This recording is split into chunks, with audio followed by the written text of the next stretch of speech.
কোথায় পালাবো? পালাবো না, প্রয়োজনে ফখরুল সাহেবের বাসায় গিয়ে উঠবো। হাসিনা পালিয়ে যায় 5ই আগস্ট।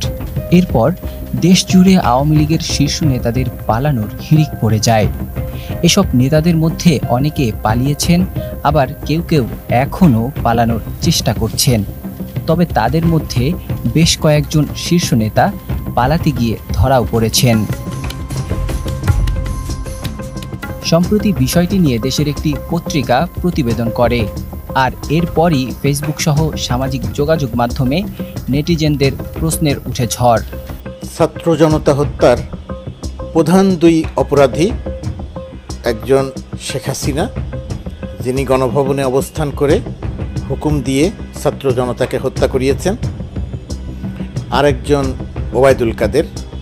শেখ হাসিনা ওবায়দুল কাদেরকে নির্দেশ দিয়েছেন, ওবায়দুল কাদের ছাত্রলীগকে নির্দেশ দিয়েছে। ছাত্রলীগ রামদা, চাপাতি, চাইনিজ কুড়াল, শর্টগান নিয়ে ছাত্র জনতার উপর হামলা করেছে, গুলি করেছে।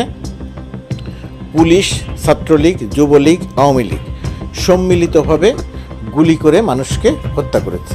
পুলিশের অপরাধ তদন্ত বিভাগের প্রধান ও অতিরিক্ত আইজিপি মোহাম্মদ আলী মিয়ার বিরুদ্ধে নানা অনিয়ম, দুর্নীতি ও স্বেচ্ছাচারিতার তথ্য পাওয়া গেছে। সিআইডিতে অন্তত 6 জনের একটি নিজস্ব সিন্ডিকেট তৈরি করেছিলেন তিনি। এই সিন্ডিকেটের মাধ্যমে চলত তার আইন বহির্ভূত কার্যক্রম। মামলা রুজু, অভিযান, তদন্তের সিদ্ধান্ত থেকে নিষ্পত্তি পর্যন্ত সবকিছুই রেখেছিলেন নিজের নিয়ন্ত্রণে। এসব কাজ চালাতে বিভিন্ন ইউনিটের বিশেষ পুলিশ সুপার ও ডিআইজি পদমর্যাদার কর্মকর্তাদের ক্ষমতা খর্ব করেও রেখেছিলেন তিনি। সুপ্রিয় দর্শক, আরও একটি আপডেট নিউজে আপনাদের সকলকে জানাই স্বাগতম। ছাত্র ও জনতা হত্যার মূল আসামি হচ্ছেন মাফিয়া সরকার শেখ হাসিনা এবং কাউয়া কাদের। দর্শক, সেই কাউয়া কাদের পালালো কিভাবে? দর্শক, ইতিমধ্যে আপনারা জানেন সোশ্যাল মিডিয়াতে যে নিউজটি ভাইরাল হয়েছে কাউয়া কাদের পালিয়েছে, কিন্তু না, সে ওবায়দুল কাদের এখন আছেন সেনাবাহিনীর ক্যান্টনমেন্টে আশ্রয় নিয়ে। তাহলে কিভাবে সেই ওবায়দুল কাদের সাহেব পালালো? দর্শক, রীতিমতো আজকের এই তথ্যটি জানলে আপনার গায়ের পশম দাঁড়িয়ে যাবে। অত্যন্ত গুরুত্বপূর্ণ আজকের এই ভিডিওটি, কেউ স্কিপ করে যাবেন না। এদিকে ডক্টর ইউনূসের নামে মামলা। দর্শক, ডক্টর ইউনূসের বিরুদ্ধে মামলা, অর্থ পাচার মামলা করেছিলেন ডক্টর ইউনূসের বিরুদ্ধে। অত্যন্ত চাঞ্চল্যকর তথ্য রয়েছে আজকের এই ভিডিওতে। কে কোন জেলা থেকে আজকে আমাদের এই ভিডিওটি দেখছেন অবশ্যই কমেন্টসের মাধ্যমে জানিয়ে দিন। দয়া করে আজকের এই ভিডিওটি আপনার সোশ্যাল মিডিয়াতে শেয়ার করে দিন। ভিডিওতে একটি লাইক দিয়ে দেখতে থাকুন সম্পূর্ণ ভিডিওটি। ছাত্র জনতার উপর হামলা করেছে, গুলি করেছে। পুলিশ, ছাত্রলীগ, যুবলীগ, আওয়ামী লীগ সম্মিলিতভাবে গুলি করে মানুষকে হত্যা করেছে। সেই হত্যাকাণ্ডের এখনও পুরো সংখ্যা নিশ্চিত হওয়া যায়নি। সেটা 700, 800, 1000, 1200 শেষ পর্যন্ত গিয়ে কত হবে আমরা জানি না। কাজ চলছে, কাজ শেষ হলে সুনির্দিষ্ট করে জানা যাবে কখন, কাকে, কিভাবে হত্যা করা হয়েছে। সেই পর্যন্ত আমাদের অপেক্ষা করতে হবে। কিন্তু এই জায়গাটিতে অত্যন্ত পীড়াদায়ক একটি ঘটনা ঘটে গেছে। সেই পীড়াদায়ক ঘটনাটি হচ্ছে যে এই ছাত্র জনতা হত্যার মূল যে দুই আসামি শেখ হাসিনা এবং ওবায়দুল কাদের, দুইজনই পালিয়ে গেছে। শেখ হাসিনা কীভাবে পালিয়েছে সেটা আমরা জানি, কিন্তু ওবায়দুল কাদেরের কথা যেটা জানতাম যে ওবায়দুল কাদের পালাতে পারেনি, ওবায়দুল কাদের দেশের ভেতরে আছে। ধারণা করা হচ্ছিল যে কিছু সময়ের মধ্যে বা কয়েকদিনের মধ্যে তাকে গ্রেপ্তার করা হবে, কারণ তাকে গ্রেপ্তার করাটা খুব জরুরি ছিল এই কারণে যে, আবারও বলি, আগে বলেছি যে ওবায়দুল কাদের প্রথম ছাত্রলীগকে নির্দেশনা দিয়ে ছাত্র জনতার উপরে হামলা করিয়েছে, গুলি চালিয়েছে। তো ওবায়দুল কাদের আর শেখ হাসিনার নামেই সবচেয়ে বড় মামলাটা হওয়া দরকার, অপরাধের, হত্যাকাণ্ডের। এখন প্রশ্ন হচ্ছে, এই ওবায়দুল কাদেরের সঙ্গে আজকের প্রথম আলোর সংবাদ অনুযায়ী প্রথম সারির নেতাদের যে কয়জন ধরা পড়েছে, এর বাইরে অন্য প্রায় সবাই পালিয়ে গেছে এবং এদের প্রায় কেউই এয়ারপোর্ট দিয়ে পালায়নি। এদের অধিকাংশই পালিয়েছে সীমান্ত এলাকা দিয়ে, অর্থাৎ ভারত বাংলাদেশ যে সীমান্ত, এই সীমান্ত দিয়ে তারা পালিয়েছে। প্রশ্ন আসে, এরা কিভাবে পালালো, কারা এদের পালাতে সহায়তা করলো, কাদের